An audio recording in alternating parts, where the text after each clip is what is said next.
అందరికీ ఉద్యమాభివందనాలు. నా పేరు చుక్క గంగారెడ్డి. నేను తెలంగాణ జనసమితి జిల్లా అధ్యక్షులను, సీనియర్ జర్నలిస్టును కూడా. బుగ్గారం వాస్తవ్యులను.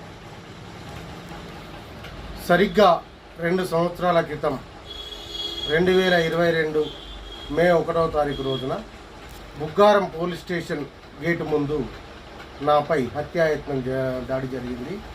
ఆ దాడి జరిగి నేటితో 2 సంవత్సరాలు పూర్తి కాబోతుంది.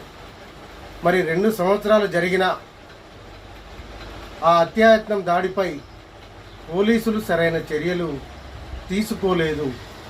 అంటే పోలీసులు అప్పుడున్న రాజకీయ నాయకులకు తొత్తులుగా మారి వాళ్లకు వత్తాసు పలుకుతూ నా కేసును నీరుగార్చే ప్రయత్నం చేసి ధర్మపురి న్యాయస్థానానికి కూడా తప్పుడు సమాచారం చేరవేసి అందులో నిందితుల పేర్లను, ప్రధాన నిందితుల పేర్లనే అప్పటి ఎస్ఐ తీగల అశోక్ గారు తొలగించడం జరిగింది. మరి నాపై దాడి జరిగినప్పుడు అక్కడ సీసీ కెమెరాలలో కూడా మొత్తం ఇదంతా కూడా రికార్డు కూడా జరిగింది. సీసీ ఫుటేజ్ ఇవ్వమని మేము అప్పుడున్న ఎస్ఐ సందీప్ గారికి ఆర్టీఐ దరఖాస్తులు కూడా అందజేయడం జరిగింది. సీసీ ఫుటేజ్ని మాకు చూపెడుతూ ఇగో సీసీ ఫుటేజ్ భద్రంగా ఉంది, దీన్ని మేము న్యాయస్థానానికి అందజేస్తాం కానీ మీకు ఇవ్వడానికి వీలు లేదు అని చెప్పారు.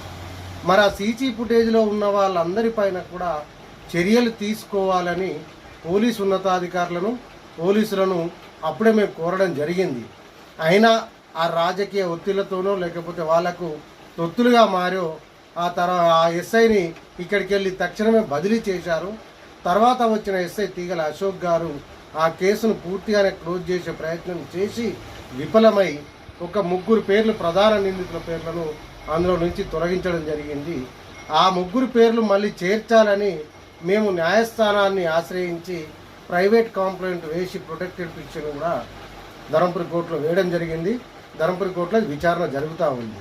మరి ఈ మధ్య కాలంలో మాకు అందిన సమాచారం ప్రకారం మా విచారణలో తేలింది ఏంటి అంటే ఇదంతా కుట్ర జరిగి నాపై హత్యాయత్నం దాడి ఏకంగా పోలీస్ స్టేషన్ ముందటనే జరిగింది కాబట్టి, పోలీస్ స్టేషన్లోనే గేట్ ముందర జరిగింది కాబట్టి దాని వెనుక మరో 2 కీలక నేతలు ఉన్నట్టు కూడా తేలింది. మరి ఆ మరో 2 కీలక నేతలు ఎవరు అనేది కూడా త్వరలోనే మరి పోలీసు ఉన్నతాధికారులు బయట పెట్టాలని చెప్పేసి నేను విజ్ఞప్తి చేస్తున్నాను. త్వరలోనే పోలీసు ఉన్నతాధికారులకు మరొకసారి కూడా దాని మీద ఫిర్యాదు చేస్తాను. ఇప్పటికే ఫిర్యాదులు కూడా వారిపైన చేయడం జరిగింది. మరి ఆ కేసును నీరుగార్చే ప్రయత్నం చేసి ధర్మపురి న్యాయస్థానానికి తప్పుడు సమాచారం ఇచ్చి కోర్టునే తప్పుదోవ పట్టించే ప్రయత్నం చేసిన ఎస్ఐ తీగల అశోక్కు నన్ను భయభ్రాంతులకు గురి చేసి రాత్రిపూట కూడా నాకు కాల్ చేసి ఈ కేసును పూర్తిగా విత్డ్రా కావాలి, వీరి పేర్లు నేను తొలగిస్తున్నాను, దీనికి నువ్వు కూడా ఒప్పుకొని సంతకం పెట్టాలి, లేకపోతే నీ మీద రౌడీ షీట్ పెడతా అని చెప్పేసి కూడా నన్ను ఆయన హెచ్చరించి భయభ్రాంతులకు గురి చేసి నన్ను చిత్రహింసలు పెట్టే ప్రయత్నం చేసిండు. మరి దానిపైన కూడా గౌరవ ఎస్పీ గారికి, డిఎస్పీ గారికి, మరి ఐజీ గారికి, డీజీపీ గారికి కూడా నేను ఫిర్యాదులు చేయడం జరిగింది. అట్టి ఫిర్యాదులపైన ఏం చర్యలు తీసుకురని కూడా నేను సమాచార హక్కు చట్టం ద్వారా కూడా కోరడం జరిగింది. అవన్నీ కూడా విచారణ కొరకు ధర్మపురి సిఐ కార్యాలయానికి ఈ ఉన్నతాధికారులందరూ కూడా ఫార్వర్డ్ చేయడం జరిగింది. మరి విచారణ పేరుతోటి ధర్మపురి సర్కిల్ ఇన్స్పెక్టర్ గారు ఇప్పటి వరకు దాన్ని అలాగే తీగల అశోక్ను కాపాడడం కొరకు పెండింగ్లో పెట్టారు. మరి ఇప్పటికైనా ధర్మపురి సర్కిల్ ఇన్స్పెక్టర్ గారు స్పందించి ఈ దానిపైన కూడా విచారణ చేసి ఎస్ఐ తీగల అశోక్ మీద చట్టపరంగా, శాఖాపరంగా చర్యలు తీసుకొని నాకు న్యాయం చేయాలని విజ్ఞప్తి చేస్తున్నాను.